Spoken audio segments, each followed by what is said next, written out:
샌디에고 도시의 올드타운에 자리한 웨일리 하우스는 처형장이던 땅 위에 지어졌습니다. 올드타운은 과거에 멕시코인들이 많이 살던 곳이었죠. 이 주택은 1856년 토마스 웨일리에 의해 캘리포니아주 남부에서 가장 우아한 집으로 지어졌습니다. 1층에는 잡화점을 열고 부인 안나와 결혼해서 3명의 자녀를 낳았죠. 하지만 생후시 8개월밖에 안 된 어린아들이 성홍열로 죽고 말았습니다.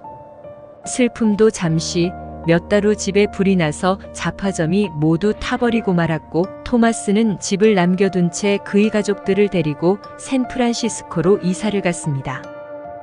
그러나 1868년에 지진이 발생하여 토마스와 그의 아내 그리고 3명을 더 낳아서 5자녀가 샌디에고 웨일리 하우스로 다시 돌아왔죠. 가족이 돌아오자 웨일리 하우스는 활기를 띠었습니다. 잡화점과 극장 그리고 샌디에고 법원으로 임대되기 시작했죠.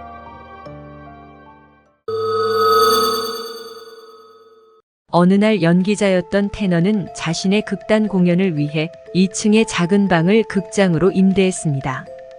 개장 첫날 밤엔 150명의 손님들이 웨일리 하우스 2층에 모여들었죠. 하지만 개막 후 3주 만에 테너는 예기치 않게 사망하고 말았습니다. 웨일리의 딸 바이올렛은 똑똑하고 예술적 감각이 뛰어났던 사랑스런 딸이었습니다. 그녀는 22살의 조지와 집안에서 결혼식을 올렸습니다. 하지만 불행하게도 결혼 생활은 2주 만에 끝나버리고 말았죠. 남편 조지가 자신은 떳떳하지 못하다는 편지만을 남긴 채 떠나버렸기 때문입니다. 남편은 파산한 알코올 중독자의 간음까지 한 남자였습니다.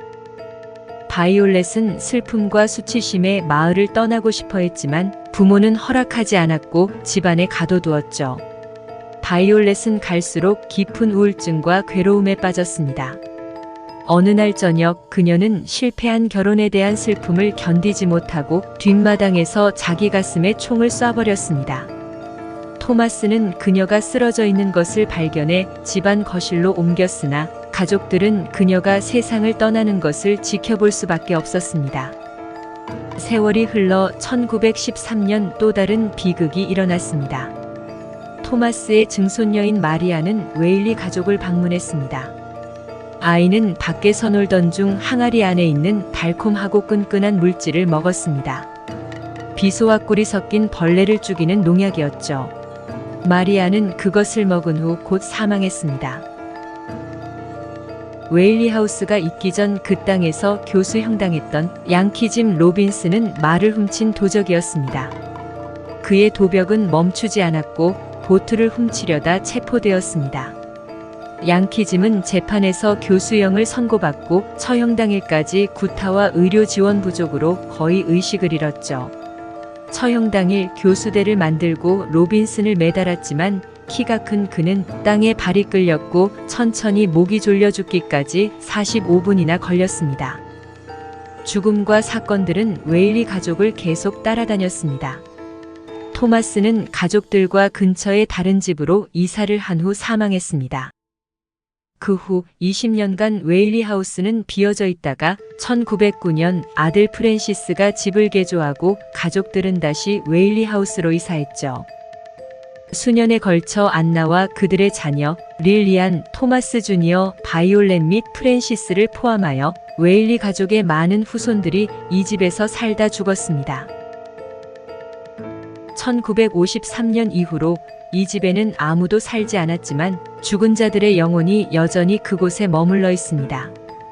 집의 역사 전반에 걸쳐 여러 차례 진행된 복원 기간 동안 작업자와 방문객은 이상한 소리, 향기로운 냄새와 기묘한 것을 보고 듣기 시작했습니다.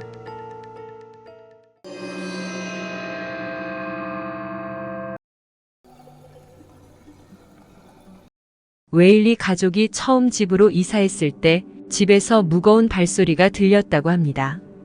악명 높은 범죄자 양키짐의 유령이 으스스한 소리를 내고 큰 발소리를 내며 웨일리 가족을 평생 동안 겁에 질리게 만들었죠.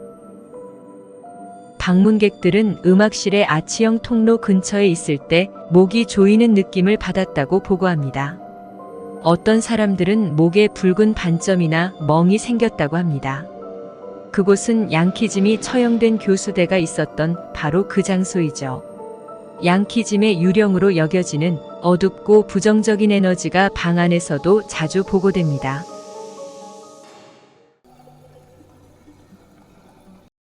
가족 중 가장 먼저 세상을 떠난 아기 토마스는 집을 방문한 많은 사람들이 보고에 따르면 항상 가까이서 느낍니다. 방문객들은 작은 발소리, 우는 소리, 심지어 아무도 보이지 않는데 낄낄거리는 웃음소리를 들을 수 있었죠. 식당에서도 아이의 존재감이 느껴집니다. 주로 여성들이 아이가 옷자락을 잡아당기는 느낌을 받는다고 합니다.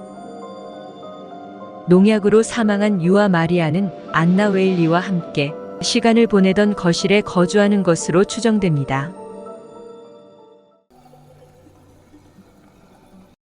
또 다른 방문객들은 집 2층에 머물고 있는 불쌍한 바이올렛으로 추정되는 젊은 여성이 여전히 슬픔에 잠겨 있는 것을 목격했다고 합니다.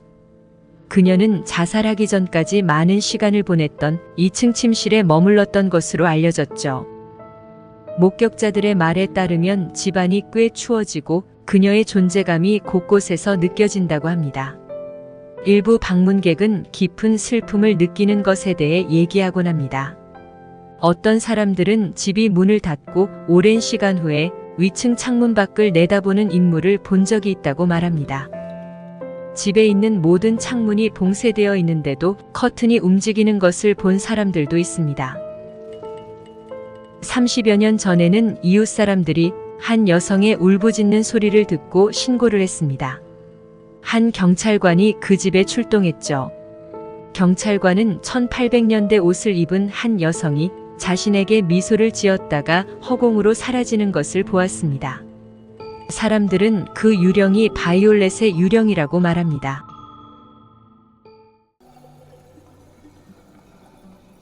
토마스와 안나 웨일리의 유령은 모두 기이한 냄새를 풍기는 것으로 알려져 있습니다.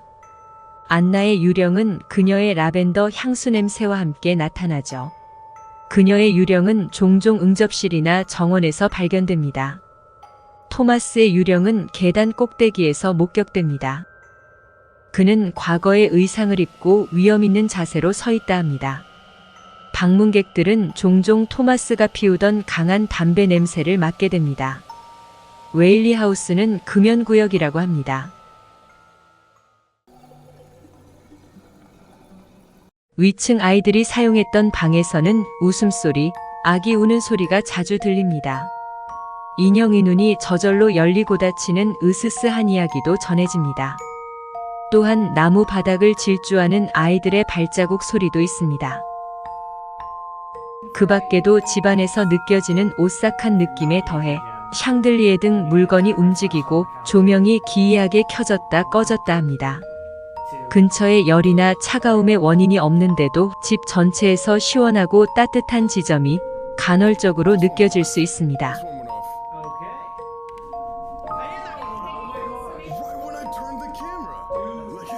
2012년에는 더 혼팅 어브 웨일리 하우스라는 공포 영화도 제작됐을 정도로 유명합니다. 캘리포니아 역사의 랜드마크이자 올드타운에 위치한 박물관. 가장 유령이 많이 나오는 집이라고 선정된 웨일리 하우스는 지금도 유령 투어가 끊이지 않고 있다 합니다.